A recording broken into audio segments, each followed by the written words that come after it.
لەبێت سڵاوێکی بەهاری بەو هیوایی کە لە هەر کوێیەکەن وەکو بەهار پڕ لە جوانی و پڕ لە خۆشی و پڕ لە شادی بن. وەک دەزانن ئەمڕۆ ئیتر وردە ئێوارەکەی ئاگری نۆرۆز ئەکرێتەوە بەو هیوایی کە لەگەڵکردنەوەی و ئاگرا لەگەڵ ڕووناکی و ئاگرا لەگەڵ گەرمی و ئاگرا گەرمیەکی پڕ لە شادی گەرمیەکی پڕ لە ژیان پڕ لە وزە لە ژیانتان دروست ببێت ڕووناکیەکی جوانی سەرکەوتن لە ناو ژیانتانە هەڵبێت و بەو هیوایی کە هەمیشە لەش ساغ و تەندروست بن ئەوە پرۆگرامی ئەمڕۆمان لە بەیان 24 دەست پێکەین. هیوادارم کە هەر لە ئێستاوەکە لەگەڵ من تا کۆتایی پرۆگرام لەگەڵم بمێنەوە چکە یەک دنیا بابەتی جوانمان بەتان ئامادە کردووە. لە قەیسەری نەقیبەوە دەست پێ ئەەکەم کە لەگەڵ هاتنی نەورۆز بازاری قەیسەری نەقیب لە سلێمانی جمەی دەیتر پڕە لە خەڵک. بازارەکە لە سەرەتای دروستبوونیەوە هەم موسڵمانان هەم کریسیانەکان هەم جوولەکەکانی بێک و کۆ کردوتەوە. ئێستاش بازارەکە هەر بەردەوامە و یەخواخوا بازاڕی ئاباد هەمیشە.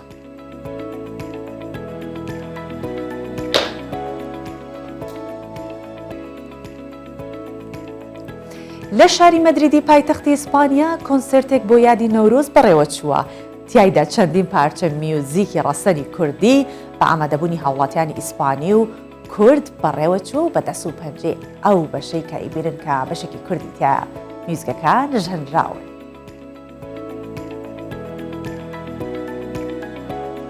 جاباسی خۆشحاڵی و دڵخۆشی و خۆشبەختیتان بۆ بکەم. ئەمە عێراقە. عێراق بۆ ساڵی 2022 زانن لە ڕووی دڵخۆشی و شادیەوە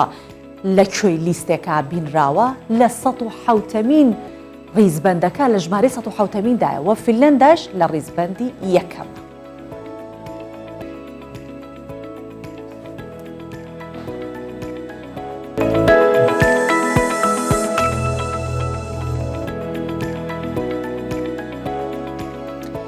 جا لەگەڵم بن بۆی کە یەک بە یەکێو بابەتانە جوان ورد و درشتی ئاواشیەکەینەوە. یەکەم جار لە بازاری قەیسەری نەقیب کە یەکێکە لە بازاڕە دەرینەکانی شاری سلێمانی بەتایبەتی ئێمەی خانمان کەمێکمان هەیە کە ئەوێمان نەبین و حتا لە شار و شاشکەکانی تریش ئەچینە ئەوێ. ئەم بازاڕە لە سەرەتای دروستبوونی زۆربەی پیشەکانی تا ئەنجام درراوە بە بازارێک ناسراوە کە زیاتر موسڵمان و مەسیحی و جوولەکە و هەموو نەتەوەکان وە لە ئاینەکانی تا کۆبۆتەوە لەوێ کار و پیشەی خۆیان کردو. تا ئێستاش چەندین پیشەی جیاواز لەو بازاڕە بوونیان هەیە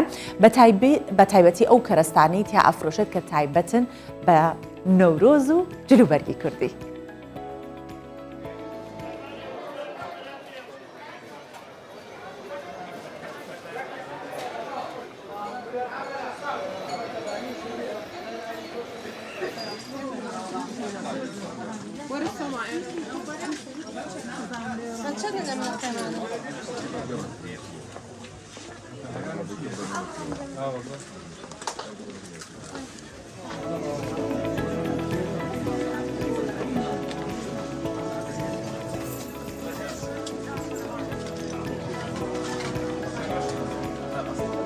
قەیسەری نەقیبە زۆر کۆنە من بێژۆگەیم بە تەواوەتی لەبەر نییە،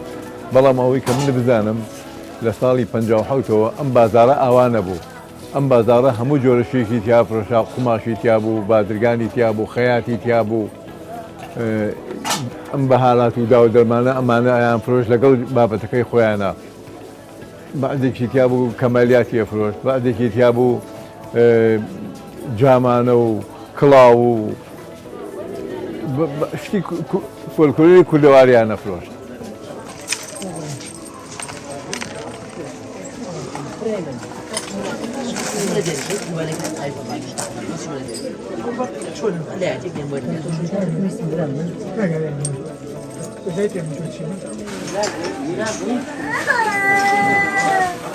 من لە ساڵی 57 براکانم لێرە دوکانیان هەبوو. ئەو وەختە سلەیمانی ئاوا گەورە نەبوو، ئاوا پێشکەوتووە هەمووی خەڵکی کۆنی خۆمانی تیا بۆ کە ئێستانە بۆ مەسەلا ئاوا هەمووی خەڵک مۆدبێن بێت و شتی تازەی هەبێ. هەمووی کاڵتەڵ تێ لەبەرە کرد و شەڕواڵ و مراخانی و فەقانەیە بەست و ئیتر منیان هێنا بۆ ئێرە کردیانم بە شاگردی حاجی برایم.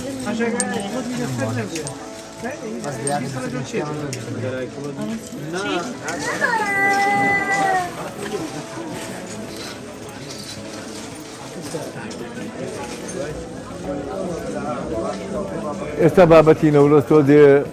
شتەکە تەتەوری کردو و خەڵکش زۆرە ڕێزدەنگانەیە پولەکەیە مەسەلا ڕیشی شەفتەیە کڵاوە لاگیرۆیە مەسەلا گۆبەرۆژی زەرد و ئەم شتانە زۆر لە بازاڕە ساغە بێتەوانەیە اینجا هەمانە جوملە و مفرەدیشی تایە.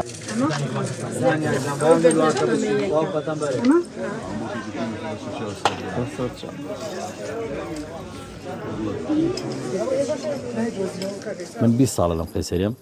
بدایەکەمان خەیاتی تیا بووە مەسەلەن شتی کەی تیا بوو بەردە بابەتیەوە بەس لە دوای نەوەدەکان و 91 و 92 بە سەرتە بۆ ئێسا کەمالاتی تیاتوە دوای کەمالات ئەم بابەتی وردوواڵە و زەردەی تیاتوە زینەی ئافرەتە مجەوهەراتی پێڵێن تقریبا مۆسیمەکان ئێمە لە بەهارای زیاتر وەکو چۆن هەموو بابەتەکان مەسەلەن پۆشاکی زستانە فەڵسی زستانە فرۆشتێ پۆشاکی بەهار لە بەهارەکانایە ئەمانە ئێمەش بۆ چەند ڕۆژێکە بەستە حیفێ ئێساکە میلەتی ئەموای تۆ جلی کوردی بابەتی خۆگۆڕین بۆ بەس بە تەنیا هەفتەیەک یان دوو ڕۆژ سێ ڕۆژ ڕۆشتە ڕەنگی زۆرە ئەمە ڕەنگاتی ئەو شتانی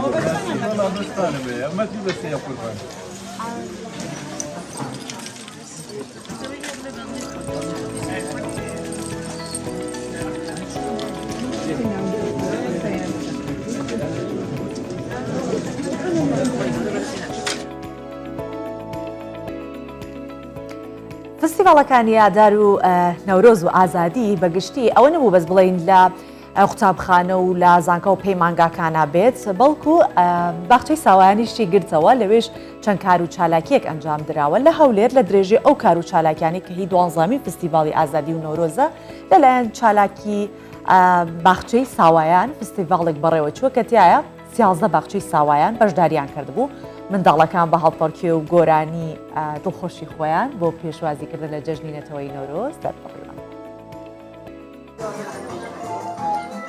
بۆ پێشوازیکردن لە جەژنی نەتەوەی نەورۆز لە هەولێر چەندین چالاکی و فستیڤاڵی جیاواز بەڕێوە دەچن. پەروەردەی دەشتی هەولێر بە ئامانجی خستنەڕووی بەهرە و ناساندنی کاری دەستی مامۆستا و قوتابیان پێشانگایەکی هۆیەکانی فێرکردنی باخچەی منداڵانی کردەوە. منداڵان بە خۆڕازانەوە و دڵخۆشێکی زۆرەوە بە خێرهاتنی جەژنی نەتەوەی نەورۆز دەکەن. زەردەشتە لە باخچەی منداڵانی بنیسلاوە هاتوومە بۆ پێشانگای باخچەکان ڕازە لە باخچەی منداڵانتان و بەشداریم کردووە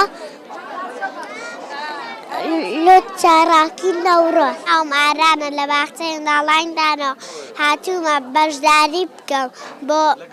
پێشکەشی نەورۆز ئەمونە لە باخچەی منداڵانی کلێنە بەشدارم لە فستیڤاڵە کردووە بە بۆنەی نەورۆز.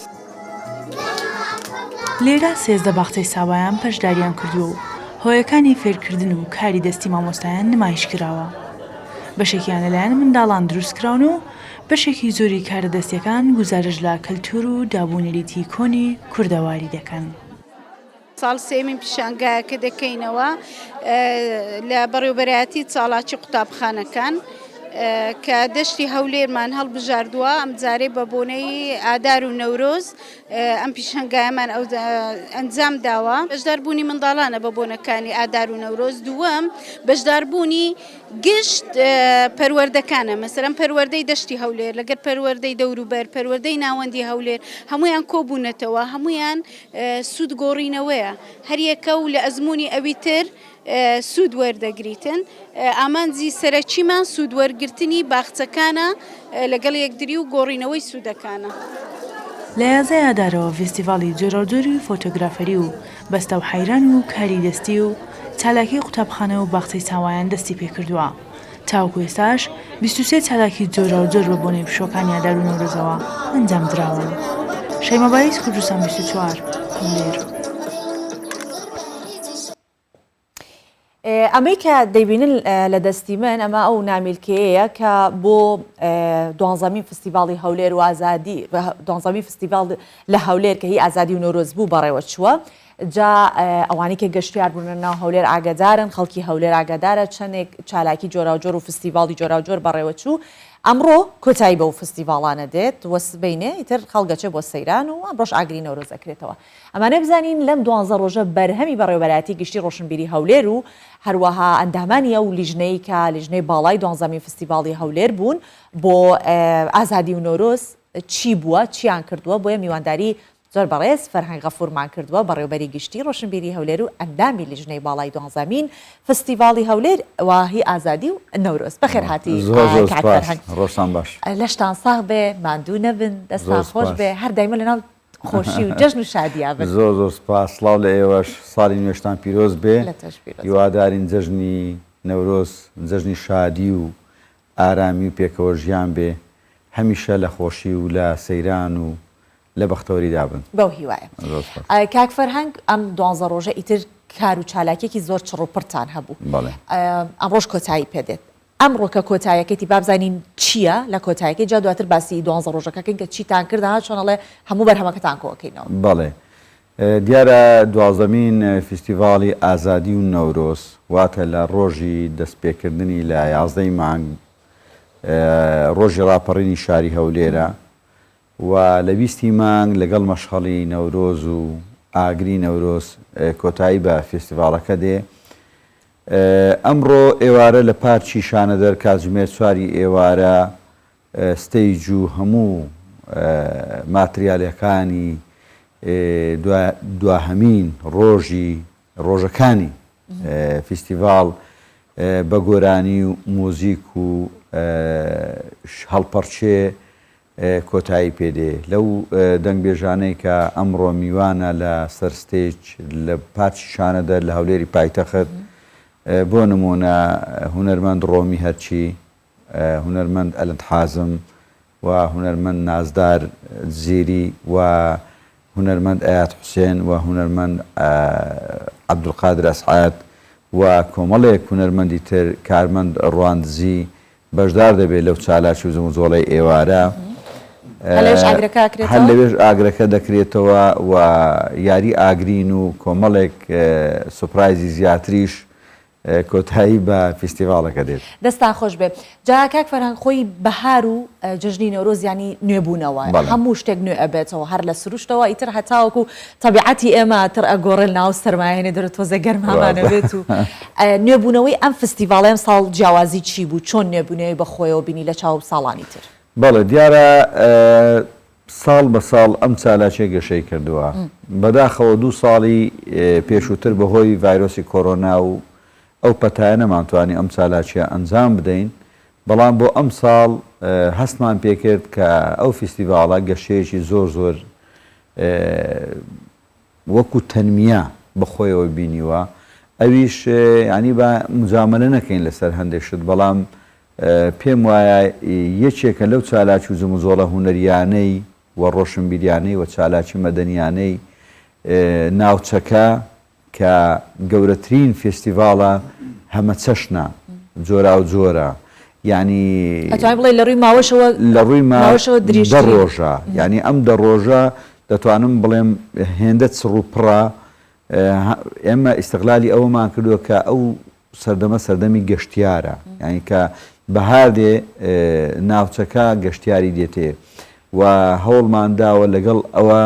بتوانین گونجاندنێک لە بواری چالاکی و جموجۆڵەکان من مەبەستم کە دەڵێم هەمە جۆرە لە بۆ نمونە کەرنەڤاڵی منداڵان ینی منداڵانیش تێیدا بەشدارن بەشان و بە مۆسیقا و بە گۆرانی و هەموو سێکتەرەکانی هونەری لە بواری سینەما لە بواری شانۆ وەروها لە بواری مۆسیقا و گۆرانی لە بواری هەڵپەرچێ و بوارەکانی تری کولتوریەکەش لەلایەکی ترە جلوبەرگ و خواردن بەڵێ هەتا بوارەکانی وێژە و ئەدەب تێیدا بەشدارەوە بۆ یەکەمین جاریشە شعر بە عەرەبی بە کوردی بە تورکمانی هەموو ئەو نەتەوانەی تریش بەشداری لەم چالاکی و زمزۆڵە هونەریانە بکەن ئەمە کە خۆی لە خۆیدا بەشێکە لە ڕۆشنبیری گشتی کە ئێمە لە بۆ نمونە هەولێر شاری پێکەوە ژیانە فرە ئاینە تۆ بتانی پەرە بە کللتوری ناوچەکە بدەیت پەرە بە نەک تەنها حەسر بێ لە ناو شاری هەولێر بەڵکو ڕاستە لە ڕۆژی یەکەمی ئەو فستیڤاڵە تەنها هونەرمەندانی هەولێر تێیدا بەشدار بوون بەڵام لە کۆتاییدا هەوڵمانداوە هەموو هونەرمەندان تێیدا بەشدار بن زاراوەکانی تریش بەشدار بن لە بۆ نمونە کرمانجی سۆرانی و هەموو ئەو زاراوانە تێدا بەشدار بن و هەوڵمانداوە لەناو ئەو چالاکی و زم و زۆرە هونەریانە ڕۆشنبیری تەندروستیشی تێدا بێ بە شێوەیەکەمەیان لە بۆ نمونە ڕۆژێکماندا نابوو تەنها بۆ ڕۆشنبیری تەندروستی پێشکەشمان کرد بە ڕۆحی شەهیدانی هەڵەبجە کە لەو ڕۆژەدا تۆ بتوانی چۆن خۆت بپارێزی و چۆن پەرە بە ڕۆشنبیری خۆت بدەی ڕۆژێک بوو لە ناو پاچی شار ینی حتا هەندێک فحوساتمان پشکنینمان لە بۆ هاوڵاتی خۆمان دەکرد کە چۆن بتوانین پەرە بەو ڕۆشنبیریە بدەین جگە لەوەش ڕۆژەکانی ماتەم کە بمانوێنەمانوێت مانگی بۆنی خۆش و ناخۆشی شایی و شین یان لە ناو کوردەواری هەندێک تقوس هەیە لە بۆ نمونە لە یادی هەڵەبجە 16 مانگ 16 سێ کە لە هەولێر ئێمە توانیمان هەندێک سروتی دەف کە ئەمە لە ناو کوردەواریدا ڕۆلی هەبووە لە ناشتن و لە شاییشدا هەوڵماندا لەو ڕۆژەدا هەم شانۆی سەرشەقام کە گزارشت بێ لە یادەکە و هەوڵماندا ئەو تقوسە دەفەش کە بۆ ڕۆحی بەرزەفڕی ئەو 5,000 شەهیدەی کە لە هەڵەبجە ئەم ڕەبتە ئەم پەیوەندیە ئەم پردە لەگەڵ گەنجی ئەمڕۆ لەگەڵ منداڵانی ئەمڕۆ کە پێیان بڵێنەوە دووبارە ئێمە ئەو تەسحیانەمان داوە بۆیە دەبێ وڵاتی خۆمان خۆش بێت جگە لەوەش سروشت پارێزی کە ئێمە چۆن بتوانین لەم نەورۆز و گەشت و سەیران و بەهاردا بەڵێ لە ڕێگای منداڵانەوە منداڵان پێمان بڵێن تکایە سروشت پیس مەکەن ئەوەی هەمومانە دەمانێت هەناسەیەکی خۆش هەڵمژین باش ئەم فستیڤاڵە چڕوپڕە وا کات کە منەوە پرسیارە بکەم تا چەندێک ئەمە ئەگەر بۆ خەڵکی کوردستان گرنگ بێت تا چەنە لە ڕووی گەشتیاری و کاریگەری ئەبێت بۆی کە خەڵکێکی گەشتیارێکی زیاتر ڕووبکاتە هەولێر کە ئەبینێ ئەم جۆرە فستیڤاڵە بەم چەشنە بەڕێوە ئەچێت چۆنەڵێ جۆرەها کاری تایە جۆرەها با بڵێن چالاکی تایە کە لە هەموو بوارەکانەوە پەرە بە تاکەیات بەڵێ حتا بواری وەرزشیشی تێدا بۆ نمونە با بڵێن مارەسۆنی کچانمان کرد کە با بڵێن سەدان کەس تێیدا بەشدار بوون لەو مارەسۆنەوە جایزەمان دابش کرد بۆوانەی کە کامیان پلەی یەکەم و دۆم و سێم بەدەستێناوە ئەمە ئەوەی جەنابیشت باز دەکەی ئێمە بەشێک لە کاری ئێمە و هونەرمەندان ئەوەیە و سیاسەتی حکوومەتی هەرێمیش ئەوەیە کە مارکێتینگ دروست بکەین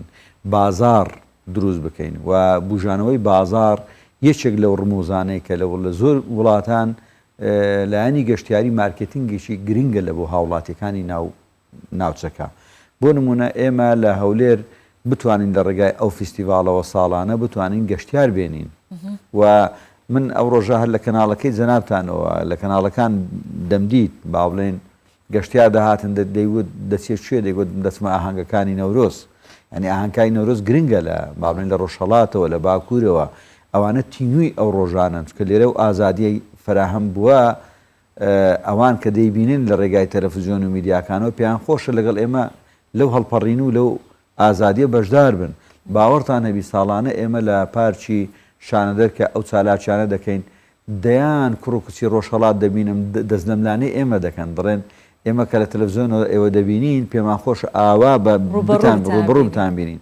یعنی وای لێ هاتووە دەرگەکانی پارکی شانەدەر ینی بەس چوونە ژوور و چوونە ئەنی هێندە قەرەباڵغ بووە چوونە ژوورەوە بەس هاتنە دەرەوە کەوترە زۆر مەبەستم ینی ئەو جم و جۆڵە ئاسان نییە گرینگە ئێمە حکوومەتی هەرێمی کوردستان گرنگی بە و چالاکی و جم و جۆڵانە بدەین و لە هێڵەکانی گشتیش حکوومەتی هەرێمی کوردستان و جەنابی سەرۆشی حکوومەتی هەرێمی کوردستان و هەموو ئەو سیاسەتەوە کللتوریەی کە داڕژاوە من پێم وایە ساڵ بە ساڵ گەشە دەکا و گرنگیشە ئەو ساڵ کە توانیمان لە سەرەتای ساڵ باڵێن ئەو چالاکیانە بکەین و جگە لەو چالاکی و جم و جۆڵە هونەریانە بتوانین پەرە بە لایەنەکانی ڕۆشنبیریمان بدەین ینی گرینگە لە منداڵەوە دەست پێ بکەین لە پەروەردەوە دەست پێ بکەین بۆیە وەزارەتی ڕۆشنبیری و لاوانیش و پارێزگای هەولێر کە هەمیشە هەماهەنگ بۆ لەو چالاکی زوم و زۆڵانە و ئەم ساڵیش برای بەڕێزمان کاک ئومێد خۆشناوەکو پارێزگاری هەولێر بەڕاستی گرنجێکی زۆر چاشی بەو فیستیڤاڵە بدا و هەوڵێکی زۆر جدیدا کە ئەو فیستیڤاڵە بە شێوەیەکی ڕێک و پێک و تۆکمە ئەنجام بدەیت. ئەوەش لە یاد نەکەین ئەم ساڵ هەر دەستپێکی فستیڤاڵەکە بە دانانی بەردی بناغی پەیکەری بەڵێ شەهید خەجەباوە بوو کە ئەمەش جگەلەوەی کە ئێوە هەوڵیوەتانداوە پەرە بە ڕۆشنبیری تاک بدەن گەڕاونەتەوە بۆ مێژووش بۆی کارنەوەی دواتر ئەوە لە بیر ناکات. دەستەکانتان خۆش بێت. بابزانین ئەمە لێرە کۆتایی پێدێت ئەمڕۆ ئەم چالاکیانە تەواو بێ بەڵام نەورۆزی ئێمار بەردەوام سروشتی کوردستان ژیان بەردەوام و سروشتی کوردستانیش ماشەڵڵا هەر جوان و جوانترە بێتەوە. چیتان هەیە بۆ دوای نەورۆز ئەم چالاکیانە فستیڤاڵەکان چکە بە بەردەوامی تر لە وەرزی بەهارا گەشتارێکی زۆر هەر سەردانی هەرێمی کوردستان دیارە وەکو دەڵێن هیوایەکێ ئومێدێکەیە کە بودجەکەش بەرەو باشتر بچێ بەهۆی قەیرانی دارایی و پەتای ڤایرۆسی کۆرۆنا چەند ساڵ بوو کار و چالاکی و جموزۆڵە هونەریەکان کز ببوون کاڵ ببوون بەڵام پەنا بەخوا بە پاڵپشتی جەنابی سەرۆشی حکوومەتی هەرێمی کوردستان و حکوومەتی هەرێمی کوردستان و پارێزگای هەولێر و وەزارەتی ڕۆشنبیری و لاوان ئەم ساڵ هەوڵێک دراوە و پلانمان بۆ داناوە کە فیستیڤاڵی نێودەوڵەتی شانۆ کە بەشێکە لە کار و چالاکی و جموزۆڵە هونەرەکانی با بڵێن کە فەرمانی وەزاریشی پێدەرچووە کە لە هەولێر ساز بکرێ و ئەم ساڵ نزیکەی 12 شانۆگەری تێیدا بەشدار دەبن و لە وڵاتەکانی ئەوروپا و وڵاتە عەرەبیەکان و واروەها لە ناو عێراقیش لە بەغدا و ناوچەکانی تری دەرەوەی هەرێمی کوردستان لە ئێران و لە تورکیا هەوڵمانداوە لەو فیستیڤاڵە بەشدار بن کە ئەمەش خۆی لە خۆیدا ئەوە دەگەیەنێ کە لە هەرێمی کوردستان بواری کللتوری و ئێمە کللتورێکی دەوڵەمەندمان هەیە و ئەو فیستیڤاڵانە با بڵێن لە بۆ نمونە لە ناو وەزارەتی ڕۆشنبیری و لاوان هەوڵمانداوە لەگەڵ ناوچەکاندا ڕێکیان بخەین بۆ نمونە فیستیڤاڵی نێودەوڵەتی سینەما لە دهۆک ساز دەکرێت و فیستیڤاڵی نێودەوڵەتی مۆسیقا و گۆرانی هەوڵمانداوە هەموو پارێزگاکان بەشدار بن ناوچەکانی تری کوردستان بەشدار بن لە بۆ نمونە ئەو ساڵ فیستیڤاڵی سەرشەقام لە سۆران بەڕێوە چوو و هەوڵمانداوە فیستیڤاڵی پێکەوە ژیان بکەین لە سۆران و فیستیڤاڵی جێندەری بەڵانسی جێندەری لە شاری کۆیە ئەنجام بدەین ئەو ساڵ ئەمانش خۆی لە خۆیدا ئەو چالاکیانە ئەوە دەگەیەنێ کە هەم هونەرمەندان تێیدا سوودمەند دەبن و هەم گەشتیاریش تێیدا بەختەوەر دەبێت چکە ئێمە بمانەوێ نەمانەوێت دەبێ ببین بەو پردە لە بۆ دروستکردنی کاری جوانتر و کاری جددی لە بوارەکانی تری ڕۆشنبیری و هونەری. باشە کاگەفور دەستە خۆش بێ ئەم بەیانە هاتی هەکبەکە و ڕەنگین بوو هەکبەکە و پڕ بوو بەو هیوایی کە هەر بەردەوام بن و ئێمە ئەو هەک بە جوانەی ئێوە هەمیشە پیشانی هەموو جیهانی بدەین جگەلەوە بەشەکانی دیکەی کوردستان پارچەکانی دیکەی کوردستان ببینن کە کوردستانێکی ئازادمان هەیە دەتوانن جژنەکانی نەورۆز ئەوانیش بێن لێرە بن و بەو چالاکیانی کە ئێوە ئەیکەن زیاتر خۆشیان لێ بگزەرێ. ئێوەش بیرتان نەچێ و ئەمڕۆ ئاهەنگەکە کۆتایی پێدێ بەڵام ژیان بەردەوام دەبێ و نەورۆزمان بەردەوام ئەو کۆرۆنا سەختە و داعشە سەختەمان بەجێهێشت و شکستمان پێهێنا ئینشاڵڵا هەروەش بەردەوامە دەستان خۆش بێ بەخێر هاتن دووبارە کاک فەرهەنگ غەفور بەڕێوەبەری گشتی ڕۆشنبیری هەولێر و ئەندامی لیژنەی باڵای 12مین فستیڤاڵی هەولێر و ئازادی و نەورۆز ئەم بەیانەی میوانی ئێمە بوو. سپاس بێت.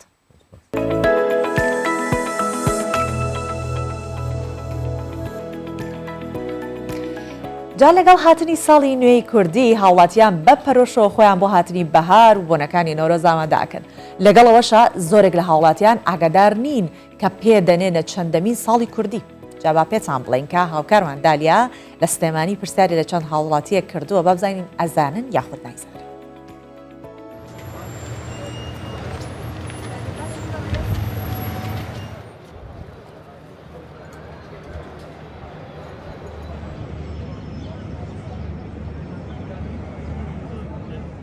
زۆربەی ئامادەکاریەکان بۆ بۆنە نەتەوایەتیەکان زیاتر خۆی لە ڕواڵەتدا دەبینێتەوە. ئەگەرچی هاوڵاتیان چەند مانگێک بەر لە نەورۆز خۆیان بۆ بۆنەی نەورۆز ئامادە دەکەن بەڵام کەمتر ئاگادارن لەوەی ئەم ساڵ پێدەنینە چ ساڵێکی کوردیەوە.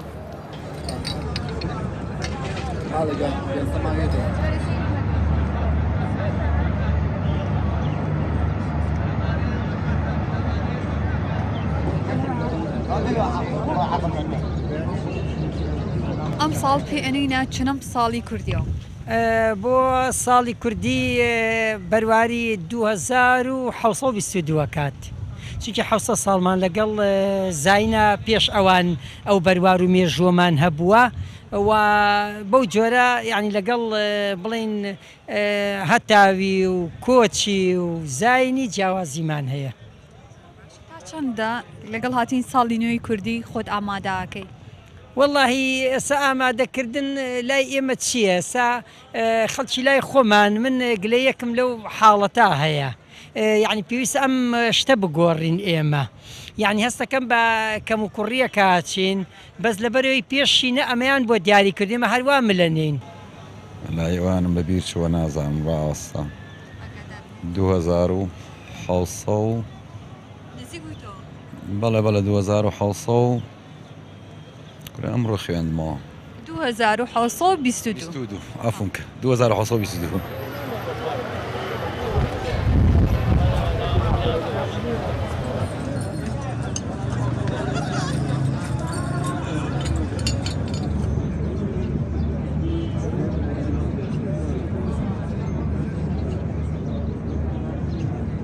وەڵا خۆم حازر کردو بەو پەڕی دڵۆ خۆم حازر کردو لە کانگای دڵمەوە،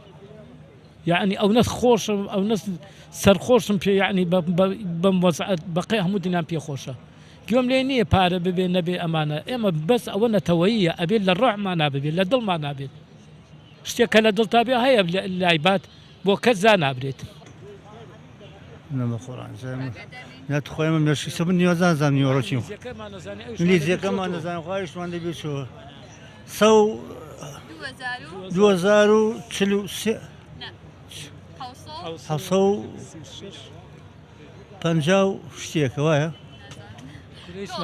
بەخوا نازانین هیچمان نازانین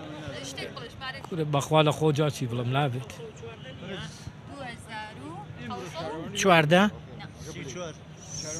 2622 ڕاستەکەی وەڵایی و خەیاڵەکەی من وا بوو وەم زانین 2624. هۆکارەکەی چییە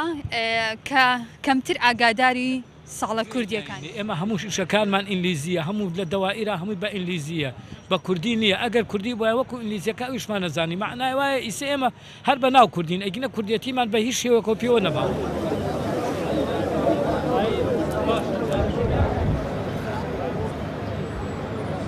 زیاتر ئامادەکاریەکان لای خانمانە بۆ جژنی نەورۆز، ئێوە تا چەندە خۆتان ئامادە کرد؟ وەڵایی خۆمان باشی ئامادە کردووەم هەر وەک ساڵانیکە جلمان کڕیوە و خۆمان حازر کردووە ئامادەین. چەند قات جلی کوردیت کڕیوە؟ من 2 قات جلی کوردیم کڕیوە. ئاگاداری پێێنینە چەندەم ساڵی کوردیەوە؟ ناوەڵە چەند قاتێک کڕیوە؟ 1 قاتم کڕیوە. چۆن خۆت ئامادە کردووە؟ ئەم نەورۆزە چۆنە بینی؟ پەیامە چیوەکو گەنجێک؟ والله ئەم نەورۆزە جیاوازیەکی نییە لەگەڵ نەورۆزەکانی کە خۆتە زانی کۆرۆنایە و بەڵام ئەم ساڵ تۆزێک جیاوازترە، یعنی پار کەم خەڵکە هاتە دەرەوانێ بەس ئەم ساڵ باشترە، خەڵک زیاتر خۆی ئامادە کردووە، باشترە چونە دەرەوە. یا قاتیشم کردووە. بۆچی ئامادەکاریەکان زیاتر لای خانمانن؟ ئەکید چکە خانمان زیاتر جلی کوردی زیاترە پۆشن،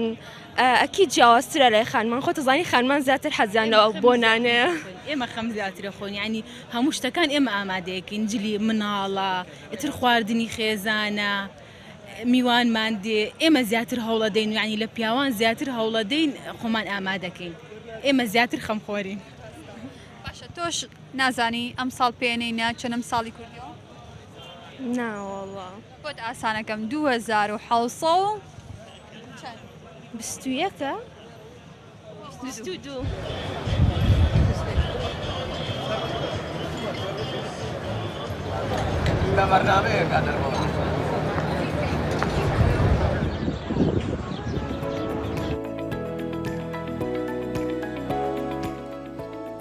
بەڵێ ئەو فۆکس بۆ بەمان بینی کە هاوکارمان دالیا کەمال ئەنجامیدا بوو لەگەڵ خەڵکی شاری سلێمانی. باش دێنە سەر بابەتێکی دیکە کە عێراق بۆ ساڵی 2022 لە ڕووی دڵخۆشی و شادیەوە لە کۆتایی لیستی وڵاتانە بینرێت. لەو ڕیزبەندەی پشتی بە ڕپۆرتێکی لەتەوە یەکگرتوەکان بەستووە تایە فنلەندا لە دڵخۆشترین وڵاتەکانە و وڵاتە عەرەبیەکانیش بە هەمان شێوە. لە کۆتاییە عێراق لە خوارەوەی لیستی وڵاتان لە ڕیزبەندی 107مە لە کۆی 146 وڵات کە دوانیان یاخود دوایینیان و کۆتاییەکەی ئەفغانستانە. ڕپۆرتەکە لە هەڵسەنگاندنەکانی پشت بە هەندێک پێوەری وەکو تێکڕای تەمەنی گشتی، داهاتی تاک و بڵاوبوونەوەی گەندەڵی و ئازادی و متمانەی خەڵک و کۆمەڵشتی دیکە. و لەو ڕیزبەندە فنلەندا بۆ پێنجەمین ساڵە لەسەر یەک لە پێشینەی دڵخۆشترین وڵاتانی جیهان و ئەفغانستانیش لە کۆتایی ڕیزبەندەکە. بڵاوبوونەوەی ئەم ڕپۆرتە لە کاتێکایە کە 20 ئازاری هەموو ساڵێک بە ڕۆژی جیهانی دڵخۆشی دانراوە و هەر ساڵە و بە دروشمێک یادەکرێتەوە. دروشمی ئەم ساڵیش شاتر بنیادی بنێرەوە. ئەمە ئەو بابەتەیە کە ئەمانوێ ئێستا قسەی لەسەر بکەین لەگەڵ توێژەری کۆمەڵایەتی کاک ئاری هاوارکە میوانی ئێمە. بەخێر هاتی کاگاری. دەست خۆش بێ و سپاس بۆ تۆ. کاگاری ئەو بابەتەم خوێندەوە کە سەبارەت بە دڵخۆشترین وڵاتانە. ئەفغانستان دایمە لە کۆتاییەکانە و فنلەنداش لە سەرەتاکانە. جا من باسی کەمێک لە پێوەرەکانم کرد و عێراقیش لە 107مینایە. بابزانین ئەو پێوەرانەی کە وڵاتێک بە دڵخۆشترین و وڵاتێک بە ناخۆشترین یاخود خەمبارترین وڵات دەرئەخات چییە؟ وەکو گوێزێک وایە لە دەرەوە جوان بێ کاکڵەکە گرنگە یان هەر گوێزەکە لە دەرەوە جوان بێت تاوا خەڵک لە درۆ ببینێت تاوا عیبینە. زۆر سوپاس بۆ بەڕێستان بۆ بینەران. ئەکید ئێمە ئەگەر بین سەیری با بڵێین پێوەرە جیهانیەکان بکەین بۆ هەموو بابەتێک گرنگیەک خۆی ڕیزبەندیەکان کە دادەنرێ لەسەر کۆمەڵێک پێوەردانرێ یاخود کۆمەڵێک خاڵبەندی بۆ دەکرێت. بۆ نمونەی فنلەندا ئەگەر بێنینەوە سەری یەکەم شت باسی سیاسیە، چون ئەوانە کە دێن وەردەگرن پێوەرەکان لەسەر ئاسی تاک وەرەگرن، لەسەر ئاسی کۆمەلگاوەکۆی ئاماژەت پێی کرد دەخلی تاکەکانە دڵخۆش بوون و سەرڕای ئەوە هێمنی و ئارامی ژینگەییە. هێمنی و ئارامی ژینگەیی بەو مانایی کاتێک لە هەر شوێنێک سەیری ئەفغانستان بکەین لە کۆتاکۆتاکەیە چون شەڕ و بەردەوام و با بڵێن یەکتر قبول نەکردن و با بڵێن خۆویستی و با بڵێن ئەتوانین بڵێ مەسەلەن ئەوانەی کە زیاتر مەیلی بیرۆکەی جیاوازی بوون یاخود بەرامبەر قبول نەکردن بیرۆکەی توندڕەویە با بڵێن یاخود سەپاندنی هێز و دەسەڵاتە. ئەمانە هەمووی دەبنە خاڵبەند بۆی کە ئاەت و تا چەند لە پێشەکەوی بۆی کە بچیە نزیکی خاڵبەندیەکە ببیتەوە یاخود لە شوێنی خۆت بمێنیتەوە. هەنێک جار بەداخەوە ممکنە پاشە کشش بکەی بۆ دواوە، ممکنە هەنێک جار لە لیستەکەیش خۆت نەبینیتەوە. عێراقیش بۆیە سێرەکەی لە خاڵبەندیەکانی ئەخیر دەبینرێت چون ئەو ناسەقام گیریە سیاسی کە ئەمڕۆ لە عێراقا هەیە بەڕاستی شتێکی یعنی ئەتوانم بڵێم من نازانم بەبیری خەیاڵی خۆم دێ بە تەمەنی من تەمەنم 42 ساڵ وا بۆ 43 ساڵ لە ڕۆم من ئەمە دەبینم یعنی هەر ئەمەم بینیەوە و ئەوەشم بیستووە و لە کتێبەکانیش هەر ئەوم خوێندوێتەوە یعنی هەر ئەوەی گێڕاوەتەوە لە ئەڕزی واقعیشا بینیومە. بەداخەوە ئەمیش دەگەڕێتەوە بەوەی کە کۆمەڵێک دەسەڵاتدار کە دێن دەسەڵاتی وڵاتەکە دەکەن دایمەن بە شێوەی تایفەگەری و بە شێوەی تونڕەوی و بە شێوەی ئیتر نازام ژینگەی شوێنەکە وای کردووە موقع کۆمەڵاتێکە وای کردووە بەڵام ئەمە بیانویەک نییە چون ئەگەر ئێمە بین بەراوردیکەین بە زۆرێک لە دەوڵەتانی عەرەبیش ئەوان وەختێک عێراق دەوڵەت بوو ممکنە ئەوان سەحرایەکی تەختیەک بوو هەر خۆڵەکەشی بە کەڵکی هیچ ناهات. ئەمڕۆ ئەگەر بەراوردیکە هەر بە چاو دەبینرێ پاشەکشەکە بەبێ ئەوەی جیهان ڕیزبەندیمان بۆ بکە خۆمان دەتوانین وەکو تاک ڕیزبەندی هەر لە پایتەختەکەەوە بڵێن یەک پایتەختیان پایتەخت هەیە لە عێراقەکە بەغایە بەشی کەرخ و ڕەسافەی هەبوو لە بینی هەردووکیانە شەڕی تایفی هەر لە ناو یەک شارە ئەمە شیعەیە ئەوە سونیە ینی ئەو ئاڵۆزیە ئەکە پایتەختێک ئاڵۆزی تێکەوت ئیتر چاوەڕوانی ئەوە شەکرێت کە لە ڕیزبەندی ئەو جۆرە پێوەرانەی کە ئەکرێت بکەوێتە دواوە. جا با بزانین بە تایبەتی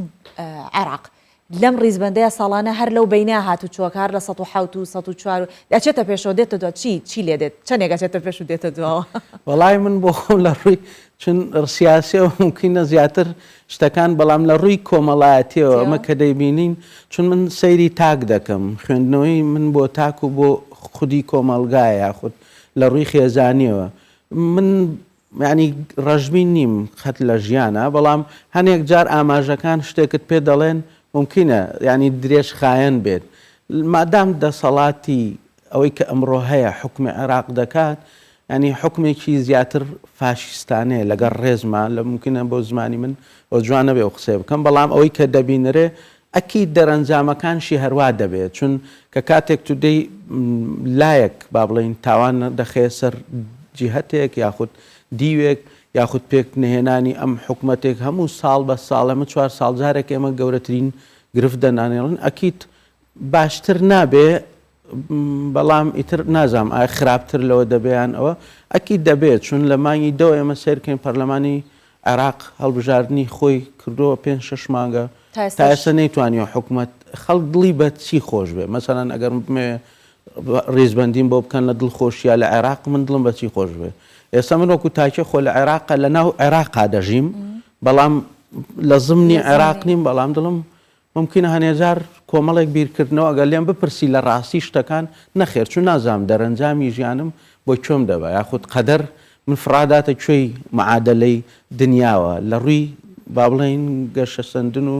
لە ڕووی بیرۆکەی جوان و لە ڕووی پێشکەوتن و لە ڕووی دڵخۆشی و ئەم ڕوانەی کە بابەتەکەی لەسەر دەڕوا من نایزانم چونەوانەی کە دەبینین بە بەردەوامی و گۆڕانکاریانە ڕۆدەن شتێک نین خەڵکێک نییە ئەوەی کە لە عێراقا بێ مەسەلەن باسی خۆشیە کرد بە بکە کەسێک نین ئەوانن کە بێن مەسەلەن جوانی و خۆشی ببەخشن بە تەنانەت بۆ خۆشیان ینی کە دەچنە دەرەوە هەیەکی 4-5 سیاریان چوزانم لە دەور و پشتایە کاتە تو بۆ خۆشت زەمانەتی ژیانی خۆت نییە چ بۆ تاکەکانی ناو کۆمەلگا زەمانەتی ژیان دروست بێت تەواو کاگاری شتێکی دیکە ئێستا چۆنەڵە بە واقع بین ئەوەی کە لە کوردستان هەیە لە ڕووی پێوەرەوە لە چاو بەغا لە چاو عێراق بۆ چێڵم بەغا چووکە هەر باسی بەغا کراوەکو پایتەختێک توانە وەختی خۆی شێخ زاید هاتووە بۆ توێتی ئەجعل دووبەی کەل بەغداد شتێکی وای لێ یەکەم وەکو ئەوەی لێ یەکەم ئێستا بەغا بەغایەکی ئاوها کە خەڵک لە دەستی ڕاکات بەجێی ئێهێڵێت هەندێک شتمان هەیە لە کوردستان هەندێک پێوەرمان هەیە لە کوردستان ئەگە بەراوردی بکەین لەگەڵ عێراق زەوی تا ئاسمانی فەرقە بەس بۆچی خەڵکی کوردستان هێشتا دڵخۆشنین هێشتا ڕازینین پێی ئەزانیم ئەگەر ڕووی بەراوردکاری بە بەردەوامی ڕووی بەراوردکاری تۆزێک باش نابن بەڵام ئەگەر ئێمە بین سیر بکەین دەقیقەنەوەی جەنابەت باس کرد دەقیقەن وا بووە ینی عێراق و بەغا لە چاو ئەو ناوچەی کە تێیدا بۆ با بڵێن دۆلی عەرەبی و یان ئومەی عەرەبی چوزانم فعلەن هیچ نەبوونەوەوانە ڕاستە دەوڵەت بوونە بەڵام سەحرا بوونە و هیچ شتێکی تیا نەبووە فعلەن ئەوان وایان کرد ئێرە پاشە کشەی کردو ئەگەر ئێمە بین سەیری هەرێمی کوردستان کەین هەرێمی کوردستان یەک لە شتە هەرە جوانەکان ئەمە بە قسەی من نییە و بە قسەی ممکنە بە قسەی گۆی زەویە ئەوانەی کە ئەمڕۆ لە سیاستن تەنانەت لە کۆنگریسی ئەمریکایش ئەوەی کە وەکو باڵێۆزخانە دیاری کرا بۆ یەک لە پرسیارەکانی ئەوە بوو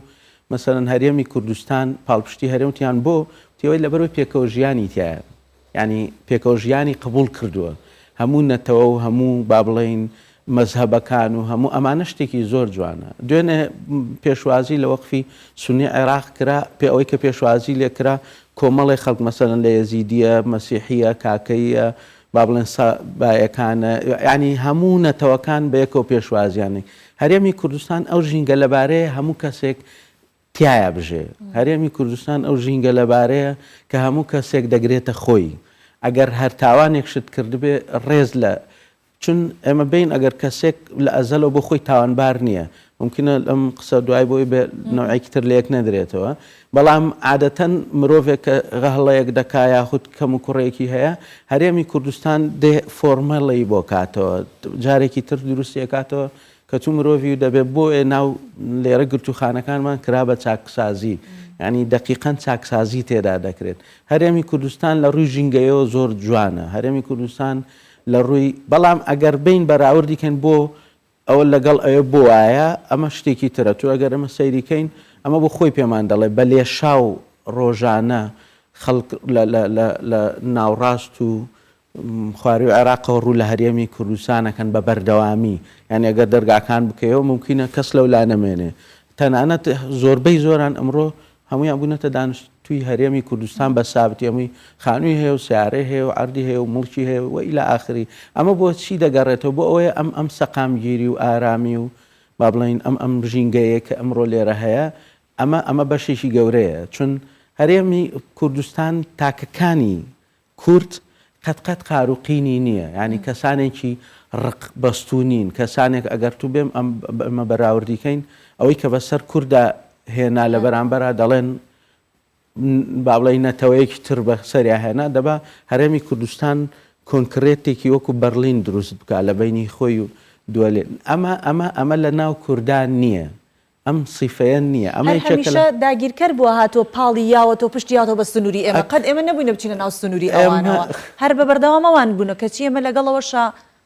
زانی چۆنە ئێمە کورد ناڵێم ئەو تەبع و سیفەتەی نییە ئەمە بۆ خۆی ئەوی شتێکێکە لەو پاڵنەرانەی کە مەسەلەن بە بەردەوامی خەڵک دێت کورد بە قینەوە بە ڕقەوە سەیری ناکە بە تۆڵە سنەوە سەیری ناکە نایەت تۆڵەی لێ بسەنێتەوە نەخێر دەڵێت و هەڵەیەکت کردووە من ئیمڕۆ لێت دەبورم بەڵام بە بەردەوامی کورد بازی ئەو هەڵەیان داوەتەوە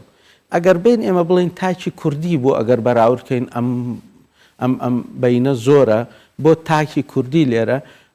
یەکێک لەوانەی کە باسمان کرد دەخلە ینی ژێوی ژیانی ڕۆژانەی تاکە ئێمە دەڵێن فعلەن هەرێمی کوردستان لە ڕووی جادەوە لە ڕووی بانەوە لە ڕووی باڵەخانەی جوانەوە لە ڕووی ژینگەیەوە لە ڕووی پاک و خاوێنیەوە لە ڕووی ئەمنیەوە بە دەرەجەیەک ینی با بڵێن لایەنی سکیوریتی ئەمانە ڕۆڵێکی باڵای هەیە و پێشکەوتنێکی جوانیش دیارە لە هەرێمی کوردستان بەڵام ئەوانەی کە ئێمە دەین دەبێت سەیری طبقەی گشتی بکەین ئامێکە بکەین ئەوانەی گشتی خەڵک پێویستی بە چییە ڕاستە ئەمانە هەمووی جوانن ئەمانە هەمووی با بڵین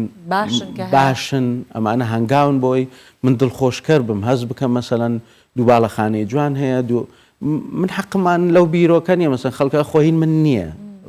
من بەهین خۆمی حسابەکەم چون من لە ناو ئەو شوێنە دەژیم لەو ژینگەیە دەژیم من بەهین خۆمی دەزانم بەڵام بەداخەوە ناڵم هەنێک جار بژێوی ژیانی ڕۆژانەی خەڵک کاریگەریکی ڕاستە خۆی لەسەر خودی تاکەیە ئەمانێش بۆ خۆی وا دەکات ئەگەر چی لەوەیە ممکنە تاکی ئێمە مەسەلەن چڕی هەموو شتێکی چڕ کردبێتەوە لە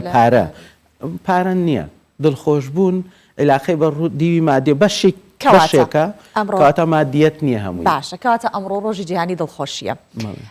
جەنابی دەکو توێژەرێکی کۆمەڵایەتی چەند هۆکارێکمان پێ بڵێ بزانی کە چۆن دڵخۆش بین بەڵام بە کورتی بەس بزانین دڵخۆشی شتێکەکە لە ناخەوە یان کاریگەری دەوروبەرە دڵخۆشی دەتوانین ئێمە لە ژیانە بازنەیەک و دووسێ هەیە بازنە یەکەم ئەوەیە کە من ئەو شتانن کە من خۆم دەتوانم بۆ خۆمی بکەم و خۆم دڵخۆشکەم بازنەی دووەم دەتوانم بەس قسەیت بازنەی سێم کاری من نییە ینی من ناتوانم مەسەلەن ژینگەی سیاسی دنیا بگۆڕم من ناشتم بیخوێنمەوە دەیمە خاڵبەندێکی تر من ناتوانم ژینگە مەسەلەن موچە زیاد کەم و موچە گۆڕانکاری تیا بکەم و دەسەڵات بگۆڕم و ئەمە ئیشی من نییە کەواتە ئیشی من چییە دڵخۆشبوونی خۆمە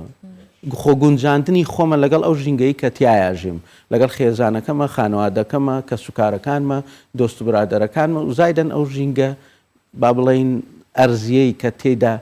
با بڵین هەم خۆم دڵخۆشە هەوڵی خۆمەدەم خۆم دڵخۆشکەم بەوانەی بەشتە بینینی شتە جوانەکان ینی بە بەردەوامی باشتی جوانت لە بەرچاوبێ ئەگەر لە ڕووی تاکە لە ڕووی کۆمەلگایە لە ڕووی دەسەڵاتە لە ڕووی ژینگەیە سەری شتە جوانەکان کە بۆ چاوت هەمووی دەسوڕێنی دەچێت شتێکە نەگەتیڤ بدۆزیەوە چون ئەو خاڵەت دەستپێکێکی یەکەمە بۆی کە تو دڵ ناخۆشکە ئینجا من ئەم هەموو شتە جوانە پشتی لەوەکەم و ئەوە بە بەردەوامی قەتەوە نابینم مەسەلەن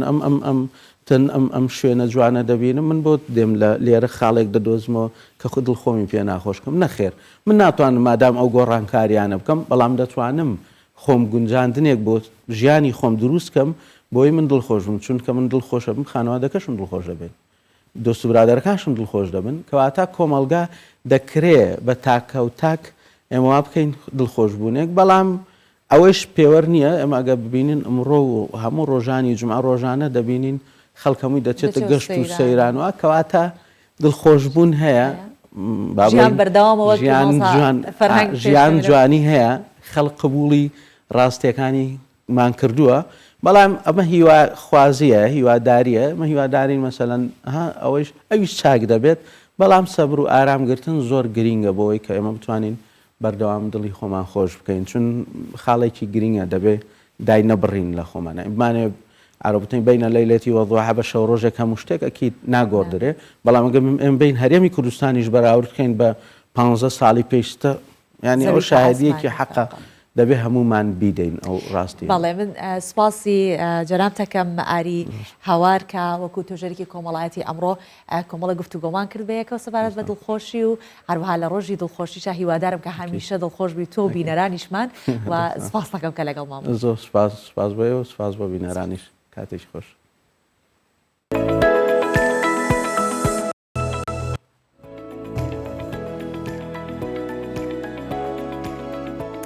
لە یادی نەورۆز و هەروەها بەهارە ئەو کوردانی کە لە تاراوگەن ئەوانیش لەوێ کۆمەڵە فستیڤاڵ ئەنجامێن و دڵخۆشی خۆیان لەوێش دەرەبڕن بەو کولتورە جوانی کوردی هێتی جاچ لە ڕووی هونەریەکەیەوە بێت یا لە ڕووی کولتوریەکەوە بێت. لە شاری مەدریدی پایتەختی ئیسپانیا کۆنسرتێک بۆ یادی نەورۆز بەڕێوەچوە تیا چەندین پارچە میوزیکی ڕەسەنی کوردی بە ئامادەبوونی هاوڵاتیانی ئیسپانی و هەروەها کوردیش بەڕێوەچوو ئێوەش لەم بابەت و ڕاپۆرتایی بین.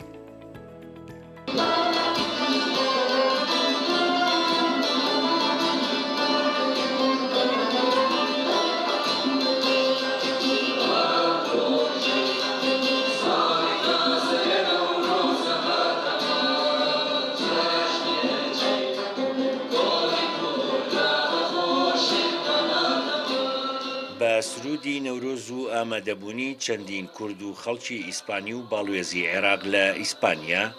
نوێنەرایەتی حکوومەتی هەرێمی کوردستان بە بانگێشتکردنی گروپێکی موزیک لە شاری کۆیەوە نەورۆز پیرۆز کرا. سەرەتا ڤیدیۆیەکی دەستگای گەشت و گوزاری حکوومەتی هەرێمی کوردستان نمایش کرا کە باسی لە سەقامگیری و ئارامی و جوانی سروشتی کوردستان دەکرد.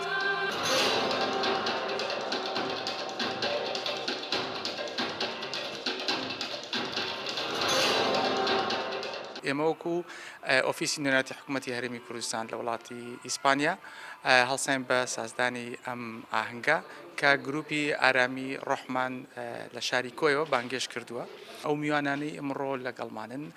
هەندێکیان لە هەرێمی کەتەلونیاوە هاتوون، هەندێکی تریان لە وڵاتی پورتوگالەوە هاتوون لەگەڵ چەند کەسانی ڕەشنبیر و نووسەری شاری مەدرید کە ئەمڕۆ میوانن کەسانێکی زۆر داوایان کردووە کە لێرە بن بەڵام بەداخەوانێ شوێنی دانیشتنەوە بۆ هەموو داواشیان لێ کردین کە ئەگەر بکرێت کۆنسرتەکە بکرێت بە 2 ڕۆژ بەڵام بەداخەوە نەمانتوانی ئەمە بکەین.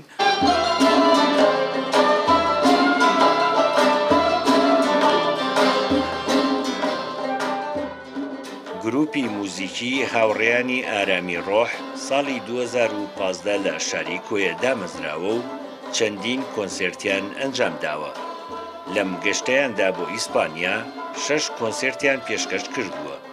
سەرپەرشتیاری گروپەکە باز لە شێوازی کارکردنیان دەکات. دا هەموو کۆنسرتەکانی کە کردومانە بە شێوەکی بە شێوازێکدا بەشمان کردووە کە ئێمە هەمیشە کە هاتوینەتە سەرشان و 3-4 بەرهەمی نوێی خۆمان پێ بووە، ئاوازی نوێ، شعری نوێ و جیا لەوەش چەند گۆرانێکی فۆلکلۆری کوردیمان نوێ کردوتەوە لە هەمان کۆنسەرتداوە. لە هەموو کۆنسرتێکیشدا ئێمە کەسێکی کە خاوەن ئەزمونەکی هونەری گەورە بووە بۆ نمونە مامۆستا باکووری، ئەکرەم خامۆش،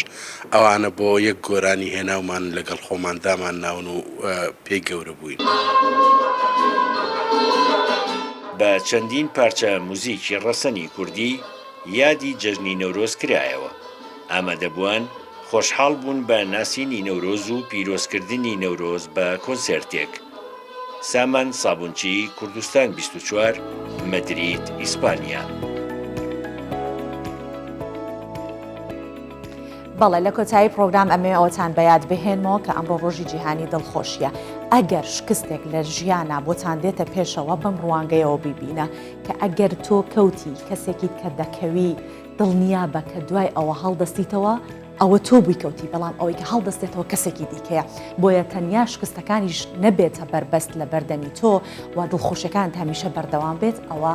تۆ هەڵ بدە کەسێکی دڵخۆش بی و بە هەموو ئامانجەکانی خۆت بگەیت بەو هیواییکە ڕۆژێکی پڕ لە خۆشی و لە شادیتان هەبێ ئەو بەخواتان ئەسپێرم خواتان لەگەڵ ماڵ ئەوە.